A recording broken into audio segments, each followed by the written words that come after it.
provide to the residents and nearby folks in our community. So we just want everybody to be aware that it is an expense, but we think it's a benefit to have. So I will invite our reps from San Antonio Pool Management to come up for sharing information they have.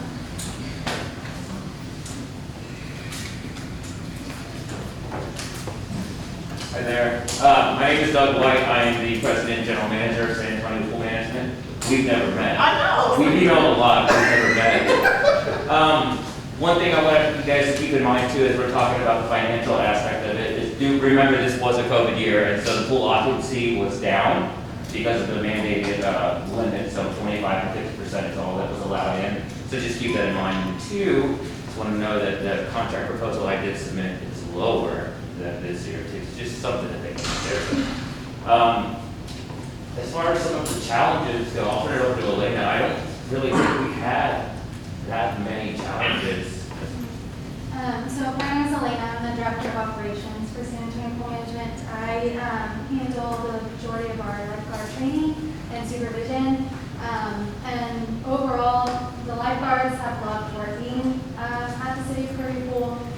We've had two of our managers have been managers for 2 years consecutively, and those ladies have done an amazing job. That pool runs really smoothly.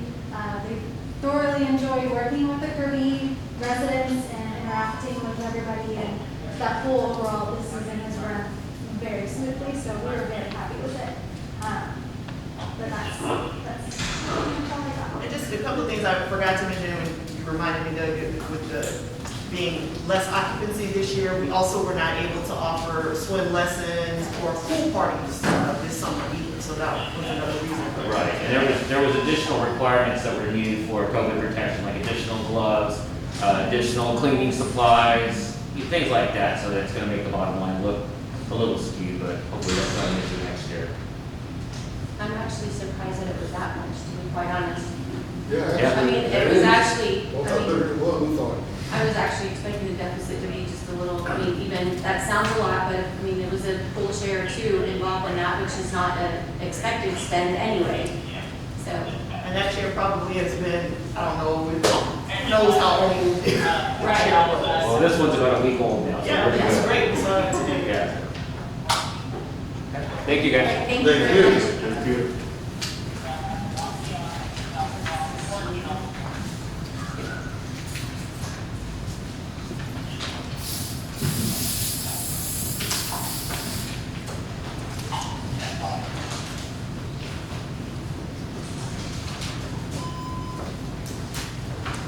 All right, we will move, is there anything, is there any other questions, comments? All right, we will move to item 9A, discussion and possible action on appointing up to 4 alternate members to the Buildings and Standards Commission. There are currently 4 alternate vacancies. Not having the application. Don't have any applications, so if anybody is interested in serving as an alternate on our Buildings and Standards Commission, please fill out an application. There were quite a few handed out during our National Night Out, so I know people have them in their possession, so but if you're interested or know anyone, please ask them to visit City Hall, grab that application, or they can fill one out, retrieve it online. We will move to item 9B, discussion and possible action on establishing a public dog park in the city of Kirby. Roger, you want to talk now? I signed up, my name is Roger Romans, 4511 Henneke, Madam Mayor, evening, council. I signed up for 9B and 9C, both, because I think I'm looking at both 9B and 9C being in city parks.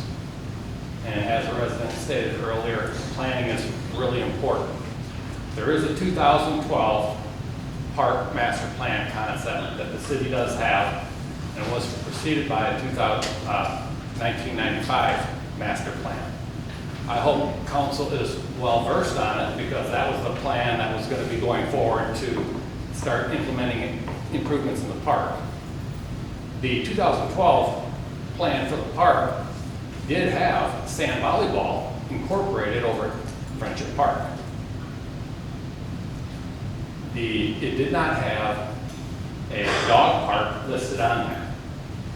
If something is going to go into the park, I would hope that council would look at the conceptual plans and take the time to make sure that what's being put in doesn't conflict. It doesn't do any good for previous committees. The 1995 plan was done by an architectural firm. It was quite extensive.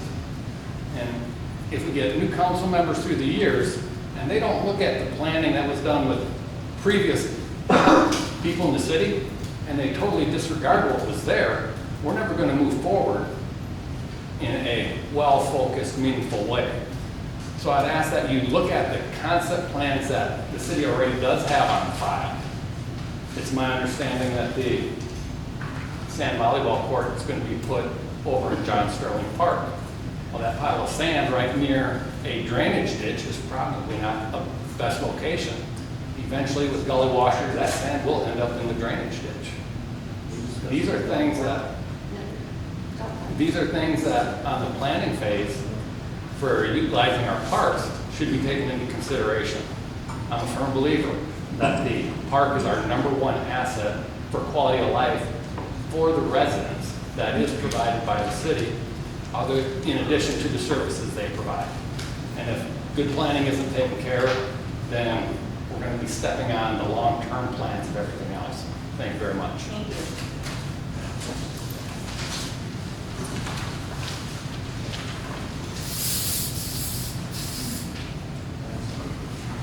All right, so 9B, discussion and possible action on establishing a public dog park in the city of Kirby. Councilmember Apodaca had requested this item. It was tabled on September 24th. Chief Boyce.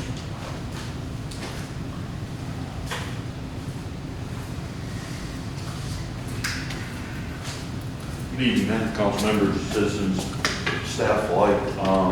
So based off of the request by Councilmember Apodaca, I was kind of tasked with looking into the feasibility of a dog park to identify certain areas within the city that a dog park could go. I also took the time to research some basic design features. The Universal City was very polite enough to allow me to come out and tour their facility. Got a copy of their rules and regulations. So as you go through the packet or pages that were included in your council packet, you'll notice it starts off with basic designs for a dog park. It goes into, and that's like 4 or 5 pages. Got some information on surfacing and what type of surfaces you could expect. And these designs would work either way, whether council decided to look for a new dog park location somewhere else in the city or to revitalize the existing dog park. I was able to find through the District of Columbia their design. So we've got more than one set of designs to look at. The city at Universal City was also kind enough to supply me with a copy of their rules and regulations regarding conduct of dogs and their owners. That's the page with the draft on it. I don't know if yours is in color or not. Again, this is just a draft. We actually don't have what you're looking at. Oh, okay. My apologies. I thought you had it. I will make this available. I just wanted to let you know that's why we're not looking with you. Okay, sounds Looking good. at you. Like I said, included in this is a copy of rules and regulations from Universal City. I then went out throughout the city and based on those rules and guidelines, identified 7 areas within the city which could be used for establishment of a new dog park if council chose to go that way. Those locations are within Hugo Lenz Park, Friendship Park, and then that piece of property along Ben Zingelman Road at James Lavelle that was donated to the city. This is the same piece of property that we talked about selling to the adjacent homeowners, but that didn't go through. So that's city-owned property that's not utilized. In addition to this, I will give this to the city manager. There's also pros and cons of each location, should that help you decide which way to go with it.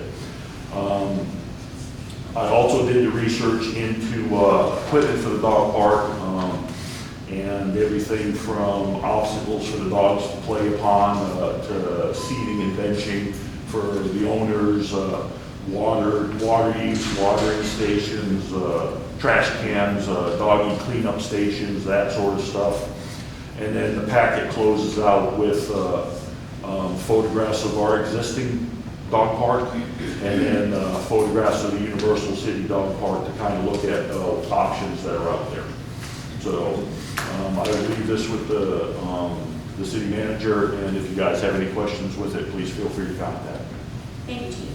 Thank you. Thank you for getting that together, Chief. Let me add, we did, because this discussion had come up months back, so my assistant at the time did apply for 2 different grants for some amenities that we could put in the dog park. One playground area grant that we applied for because we heard about it through TML last year.